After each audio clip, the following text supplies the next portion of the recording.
Coming up today on Locked On Texas Tech, buttons to push, levers to pull, and a new identity for the Red Raiders.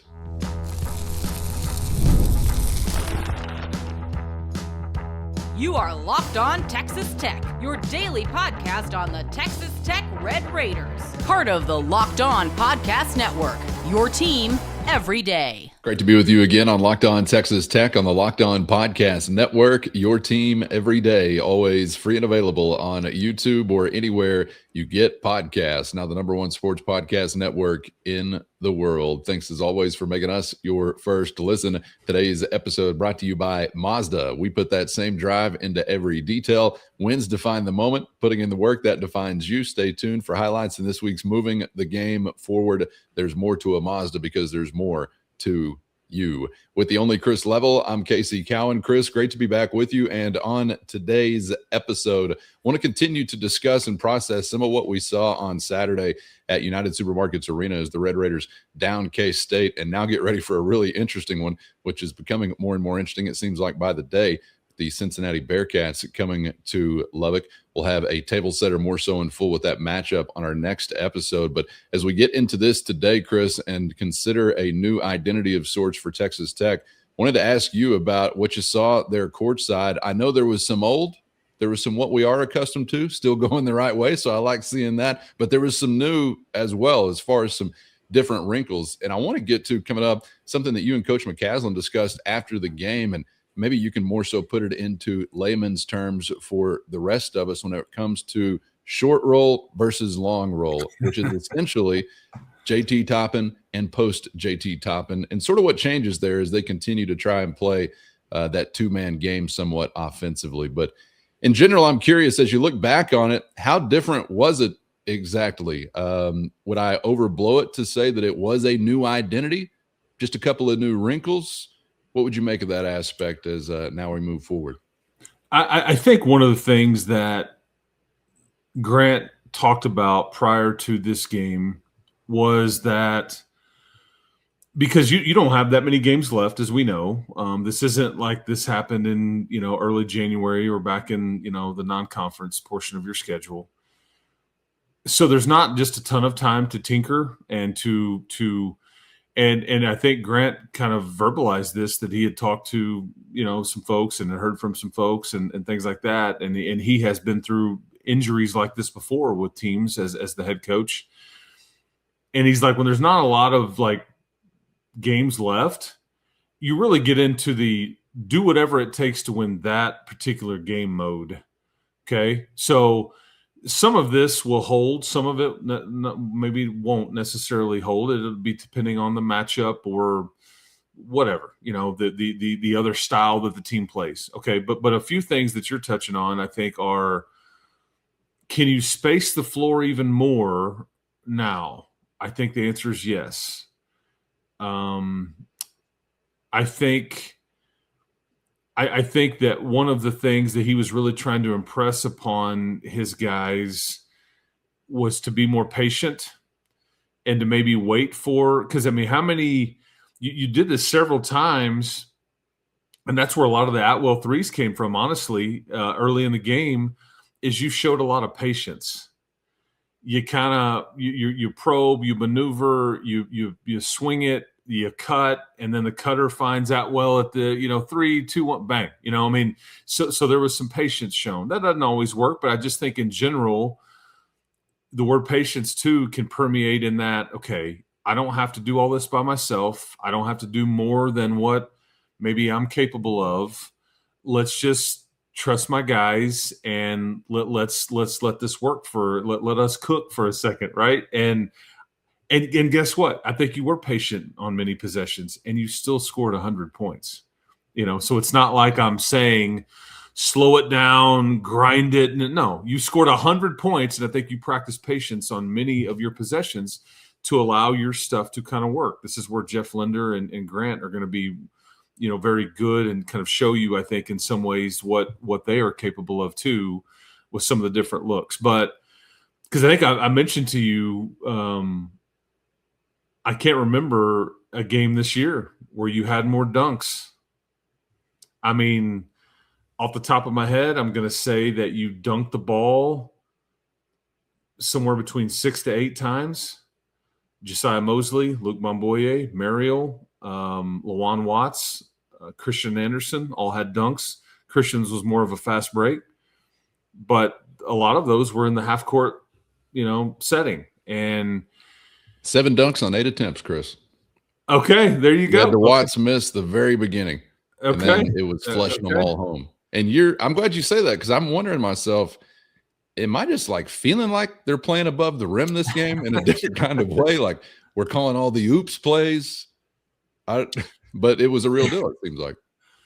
So I'm not going to be able to explain this near as good as the head coach did, who can just talk basketball. He's a savant in that way, and really, I mean, you're deep. You can get deep in the weeds there, but essentially, the way that they run the pick and roll with JT and what JT is best at is in the short roll. When that pick and roll is at the top of the key, and then you move it off to the side, and you've got a 2-man game on that side of the floor, and everybody else is on the other side, and JT's kind of trying to attack the basket from an angle, okay, and it's you're kind of in a 2-man game at an angle, just off the elbow, and kind of attacking the defense that way. That's JT's skill set. Well, I think that they were running, and that's not really what Mariel or what Luke Mamboye are going to be good at. They can't finish from that angle near as well. That's not really how they're wired. JT with that floater and that hook, that's a good angle for him, and let him operate and everything like that, generally speaking. So you're going to run more of your traditional high pick and roll and kind of play off of that. And they did some things off of it, but what happens is that's defended differently than the short roll is defended differently, okay? And there's a different, ball screen coverage and things like that. And I think that Kansas State got caught into thinking that they didn't have to, they could kind of blitz Christian or Petty or whoever at the top of the key, and then it's a longer trip back to go get your big that whoever was in, Luke or Mariel or whatever, and if Christian can split it, or he can kind of get you, like, because all it takes, that's the beauty of the pick and roll. I used to tell kids when I was coaching them, it's like if that defender turns his head to go find who he's supposed to, okay, I blitz this thing, now I got to go find and run back and get my guy. As soon as he turns his head, that's when the guard can just attack. Now you got him, and all it takes is a split second. Because at some point you can just backpedal, but then you're just giving way and letting the guard just drive it. But anyway, it's what they would term a long roll, and I think there was too many guys late to get back or didn't respect it enough, and they were more worried about Christian, and Christian made them pay with the different lobs and passes to Mariel and to Luke, and that's why you saw some of those dunks. This was similar to Federico last year, and the way they would run that when he would be in as your one big. I think you'll continue to see more of that, and maybe less of the short roll variety. I thought one of the other nuances that you saw was just Lawan Watts with the ball in his hands a bit more on offense. He had 1 turnover, and I thought he did a good job, and I thought he was more aggressive, not with his shot, but the driving, and then, the back downs and trying to play off of that as a facilitator. And so they'll continue to, but I think they're all going to tell you more people are involved now. It's not we don't have anybody that will be as high usage like JT was. So the ball is going to get spread out, and it engages more guys too, because they're touching the ball so the key is not let the ball stick. You're okay when JT is backing down and kind of doing his thing, and the ball is and then he's just waiting for the double, or he's going to go score. It kind of gets simple at that point. Now you'll see them cut more and more flare screens and some different things like that off the ball to kind of keep guys moving around, and you've got willing passers. But anyway, I just thought, but this gets more guys when they touch the ball, it keeps them more engaged. It's easy to get kind of in a funk or out of rhythm when you're playing with JT and Christian in some ways, although I don't think anybody did. But, just as an example, you could go down 2 or 3 or 4 or 5 trips in a row and just never touch it, and That's not going to be the case anymore. So, yeah, there's some differences there that I think you could see, going forward. And because now you've got a Cincinnati team that's going to come in with an NBA front line, and Mustafa Chum and then Baba Miller. They're not as good maybe at the guard positions as some of the other teams, but they've got two legit bigs and two guys that went for over 40, close to 50 points against Flory Badunga in Kansas. So the challenge will be a bit different here, and you may not be able to do some of that stuff as easily as you just did. So I just trying to offer all that up, and I probably did a horrible job of trying to explain it. Are you kidding? You just gave us a Mustafa, Baba, and a Badunga in about 60 seconds. Nailed it. Yeah. Okay. He's a professional. Don't try it at home, folks. What I'm hearing from you, Chris, makes me think of what I feel like I've seen from this team. And I feel like some others have noticed too, because I've texted a little bit with some mobsters about this thing, but willing passers, number one. But then I felt like as the season went along, that was really an area that matured as a team. It seemed like, I don't know, sharing the basketball or whatever way you'd like to describe it.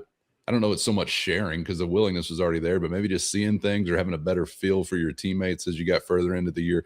I feel like passing for Texas Tech had really offensively taken a step forward as compared to where we were at the beginning of the year. So sounds like that's a necessity, and I'm glad maybe that has taken place as we now get into this stretch. But definitely looked like just a lot more motion involved. I don't mean specifically the offense, but just movement without the ball seemed to be emphasized or a priority maybe more so on Saturday. So going to be a different kind of matchup, I know, as we roll into the next one. But hopefully we'll see that continue. I thought it was really interesting. I wanted to ask you about this too. Grant McCaslin talking about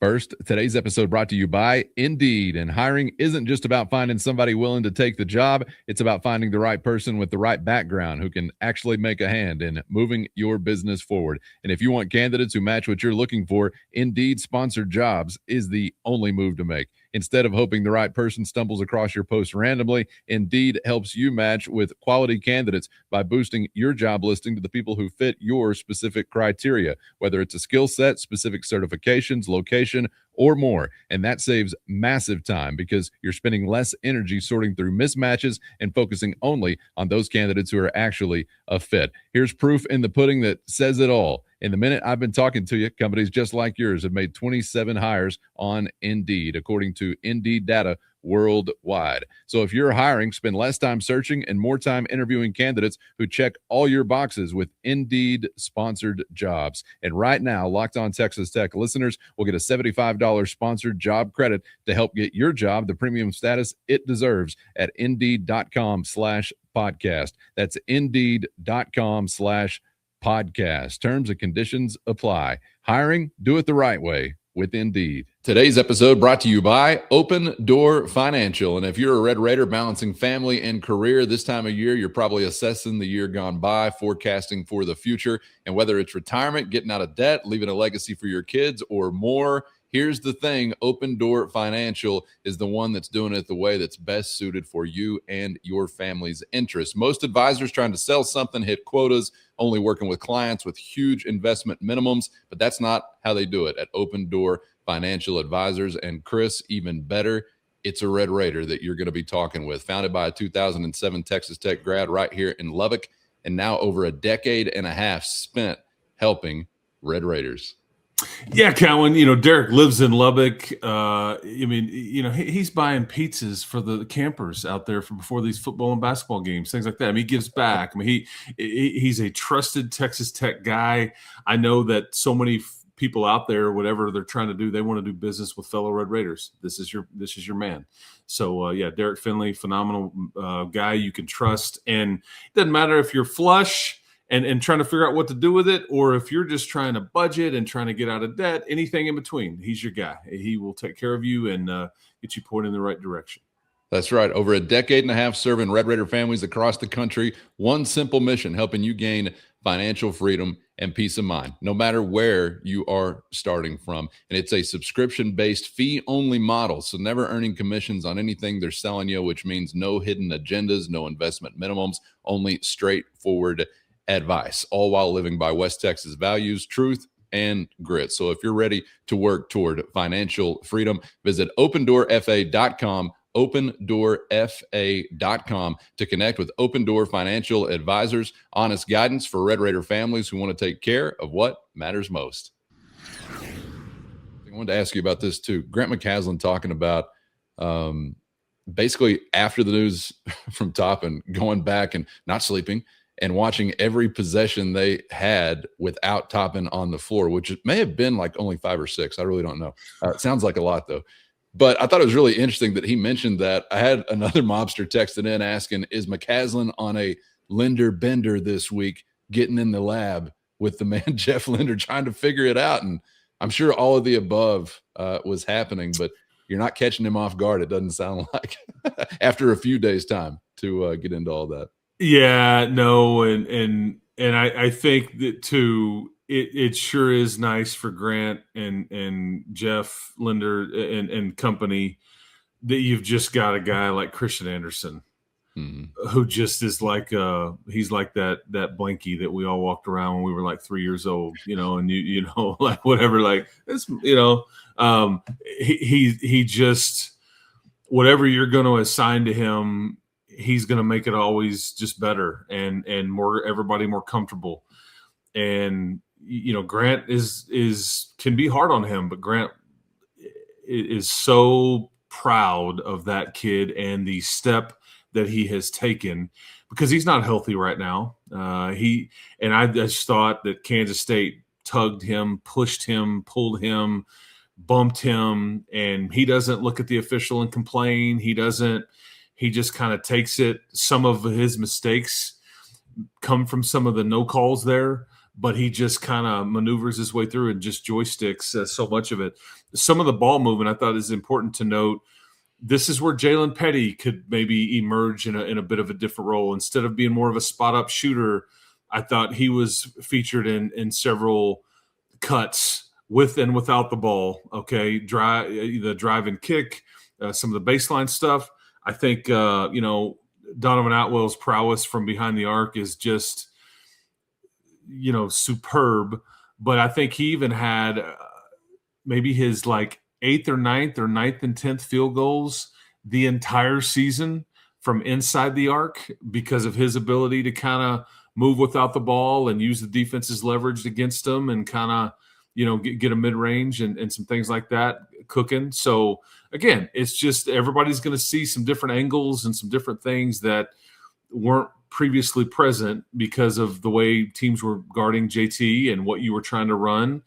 And so movement without the ball, not letting the ball stick and things like that. But you've got some guys, maybe we just haven't seen them do what they're capable of, and they're about to start showing you in some cases. But the tests will get tougher for sure. No doubt. Like I said, we'll get more so fully into the matchup with what we got coming to town in Cincinnati this week on our next episode, Chris. But before we wrap up this one, I'm curious. We talked a lot about offensive considerations and what you're doing on that end of the floor. What are you seeing defensively in one game out now? Because obviously Toppin's impact felt in a big way on that end also. So new wrinkles, new rotations, more minutes for this guy or that guy. What'd you see Saturday defensively speaking within the front court? Well, showing off your depth and keeping them fresh, because I'd be willing to tell you that Grant is purposely subbing this way to keep them fresher on the defensive end, not the offensive end. If he was forced to pick, it's like, I want more of your juice on one end of the floor than the other, because that's just not how players are wired. They're typically like going to give you everything, on offense, and but it wasn't perfect at times. I think that'll be a process that you're sorting through on some of the communication, on some of the ball screen stuff, or who's got who, and things like that when it gets frantic, and that'll jump up and bite you on occasion, just with some inexperience popping up. But I thought, generally speaking, I thought you really got to see Luke Mamboye. He gets credited with 3 blocks. I thought it was like there was a 4th or a 5th in there, but I thought that was on display as a rim protector. We know about Atwell and his perimeter defense with whatever guard matchup he's got, but it was nice to see some rim protection in there. And the other thing is that you are seeing is that you are seeing some guys that haven't practiced a ton, that have been on the come here and are still kind of working back through, that will get tired. That's the point of the substitution and things like that. But I thought there was times when Luke was really struggling to get up and down the floor and kind of play the way he needed to. But at the end of the game, again, he was fresh. That's when the block shots come, and he was able to kind of finish. But that's the most minutes I think he's played in a long time without fouling a ton too, and they were productive minutes. 12 and 6 with 3 blocks, I think. Mosley shows you his flashes. There's some freakish athleticism there from Josiah Mosley, because the play where he kind of gets the ball stolen and he ends up trailing the defender or the Kansas State player as the defender, and he just runs back and he's like, "Give me that," and he blocked the shot. I was like, and then I think Christian Anderson ended up with a mid-range shot, and it was all for naught. But it was like you just see the crazy athleticism from Josiah Mosley. And again, we forget he's only debuted here, 3 or 4 weeks ago, and hadn't practiced at all. So these guys cardio as much as their strength, and then worrying about all the other stuff, what I'm supposed to do, who I'm supposed to, everything. So it's a lot, but there'll be a bit of a process here with these guys, but thankful they've got each other. And it's not just a 1 or 2 person attack. You've got now 4 guys that you can employ for basically two spots, and it's going to take a village. And the other thing, identity. First, today's episode brought to you by Mazda's moving the game forward. For those who show there's more to the score than what's on the screen. Today's spotlight is on Donovan Atwell with a season high 26 points on Saturday, including 6 made three-pointers, giving him a record 100 made three-pointers this season, passing Corey Carr, who has owned the single season record of 94 since the 96-97 season. And it's performance like that reminds us of what it really takes to raise the bar. Competitive fire, true grit, and dialing in every detail. And Mazda puts that same passion into every model. There's more to a Mazda because there's more to you. Today's episode brought to you by FanDuel, and the Winter Games are officially here. And if you're anything like us, you're locking in for events you only get to see on the biggest stage every 4 years. And that's why following the Winter Games on FanDuel just makes sense. From medal counts to individual events to finding your angle on the sports you care about most, FanDuel gives you more ways to stay connected to the action. The drama of curling, where the intensity keeps ratcheting up, or speed skating races decided by mere inches. FanDuel electrifies the entire Olympic experience from start to finish. The Winter Games are on, and there's no better way to follow than with FanDuel. FanDuel, play your game. And the other thing, identity. JT's one of the best rebounders in the country, but you had 6 players, I think, with 4+ rebounds. So that'll be the next thing, is like team gang rebounding. It's going to take a village. We all have to rebound. And we've praised Jalen Petty's ability to rebound and all that, but now it's just because Luke was cleaning up the glass quite a bit there in some of those stretches. But I just thought that the team rebounded very, very well. And it really did it from the jump. This was not – the energy was definitely different on Saturday. You're at home, but – compared to Tuesday night, when it's just like you were kind of walking in or in quicksand a bit, you just kind of sluggish and all that. That was not the case here, and it shows off on the glass. Yeah, that was one of the stats that throughout the game I was most intrigued by. You wind up, I think, out rebounding them by 10 or 12 or so. Again, we're talking about K-State and a team that doesn't have a head coach, so unfortunately you can't play them every time out. But Chris, that is one point I was really focused in on because of what Grant McCaslin relayed as comments from JT Toppin following the news of the injury, him saying, "How are we going to rebound?" That was one of the things that Coach McCaslin mentioned that JT's saying. So, I mean, he knows, we all know. And I think on plenty of nights, you go back to how we talked about some of these games going into them with JT healthy. We're like, boy, if you can just compete on the glass or just battle it out, even with him in the mix. So, and they've done a lot of that. I think the effort and some of the toughness to do that, which are 2 key ingredients to rebound, is there. I hope now with it being even more so emphasized, we'll see it continue to happen. But That storyline just kind of stays the same, I guess. You don't have a Big 12 Player of the Year helping you in that effort, but we've said over and over going into games, can you compete on the glass? And if you can, you probably got a chance to win it. I told this story the other day. Did I say this to you about what Mike Leach used to tell Bill Bedenbaugh? I don't recall that. Okay. Yeah. I mentioned this to a buddy of mine the other day. So, back when Mike was here and the identity was offense, you weren't very good on defense and all that. And you had, what always was a good quarterback, and you had some skill and all that. And Mike would always tell Bill, who was the longtime offensive line coach here for that stretch in the mid 2000s. He's like, we can win this game. We can just protect. So Bill would always feel like, right, it's all on me. The head coach has basically put it all on me. That's just kind of how it goes. And in this case, I think you can say, if you can rebound, you can hang. But if you don't, or you get worked and you don't have an eraser, you don't have you're missing a big time talent in this particular category. Because we were talking on the broadcast yesterday, like, I can't remember how many times against Arizona that JT's going against 7'2", Krivas, Awaka, who's like 6'8", 255, and he's just going up with those guys, and it's like, give me that with two hands, strong, and like the quickness. That's just big time. In that venue against and then now we see what Arizona, that they've been able to crack the code, and Iowa State has too on beating Houston. So you're not alone in that, but that just shows you how big that Arizona win was.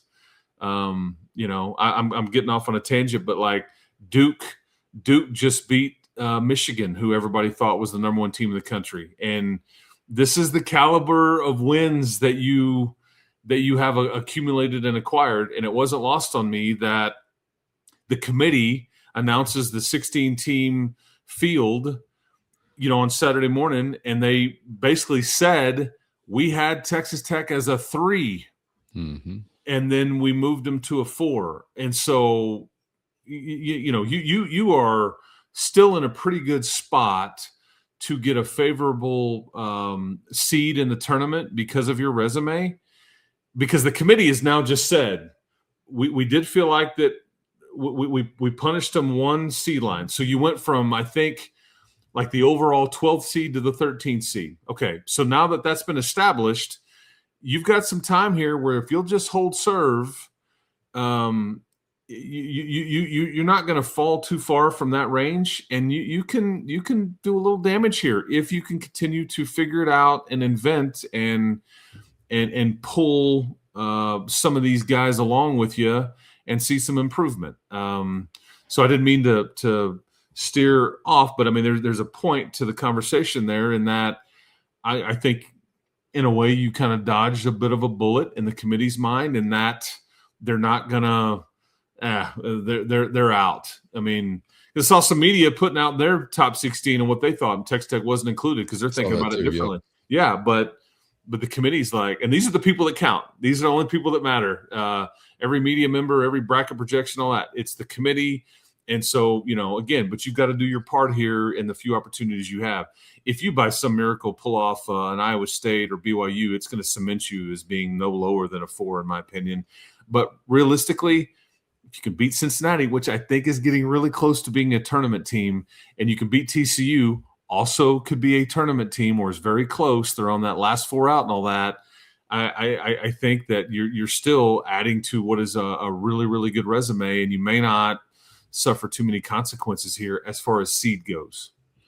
Yeah, I want to continue to hold the line, but we all know holding the line has just become a little bit more difficult, and the margin for error a little thinner, obviously, without JT Toppin in the mix. But it's going to be really interesting to see if Texas Tech can maintain. And I think appropriately so, Chris, you don't want to see the Red Raiders, because obviously a team is not JT Toppin alone, totally decimated resume-wise just because JT is not in the mix. And I was kind of preparing for the worst, I guess, given some of those media projections, but was very interested to see how that lined out, at least this time around. And we'll see how it continues. But you've got to continue to sustain some success, particularly at home. And coming up on our next couple of episodes, we'll get ready for this matchup, Chris, as we set the table more so in full for Cincinnati coming to town and 4 consecutive, I guess, now going the right way, including a home shellacking in Lawrence, Kansas of Bill Self and company. They have won 4 in a row. 3 of those 4, they just hammered teams, including Kansas at Fog Island. Not easy to do. Again, not easy to do. And they tapped Kansas out on their home floor on a Saturday. And they also tapped out UCF, which you lost to. And then they struggled with Utah in that stretch. But they've won 4 in a row. Wes Miller's been on the hot seat. Maybe not as much right now. But they've got some confidence and they're hot, and it makes for and it worries me. The 6 o'clock tip time worries me. I don't mind saying it. Just, home crowds on a weeknight at 6 o'clock, it's a bit tricky. So, ask off early. I don't know, but you're going to need your people again to get, and TCU, the game the following week is the same thing. So, jobs come and go is what I hear Chris saying. Leave yours if you have to. You'll find another one. You'll be fine. Yes. Get to the gym. Yes. That's right. All right. We'll get back to that matchup and get ready for Red Raiders and Bearcats coming up, and hope you will join us for that one. Get subscribed on YouTube or anywhere you get podcasts so you never miss an episode. Thank you to the everydayers for always riding along, the all the timers and the Matador Mob.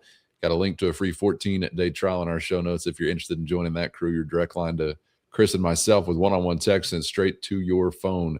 Chris, appreciate the time. Onward. Got another one coming, and we are now rolling. So hopefully we'll see it continue to be as it was on Saturday, and looking forward to getting ready for that one coming up. We'll see you then. You got it, man. Yeah, 2 more games in your building. I mean, maybe the last time to see some of these guys ever. You just don't know what's in the future. So let's make them count, and we'll be back and kind of break it down as we get ready for the old Bearcats coming into town, fresh off of 4 wins in a row. So appreciate the time, everybody. And again, I know Calvin says the same thing, but thanks to everybody that says hello to us at these games, at these venues that participate in these shows, or the mob, or whatever. You are the reason why we do it. So thanks for being out there, and guns up. We'll talk next time. That's right. For Chris, I'm Casey. Thanks as always for the time. We hope to see you back for the next round on Locked On Texas Tech.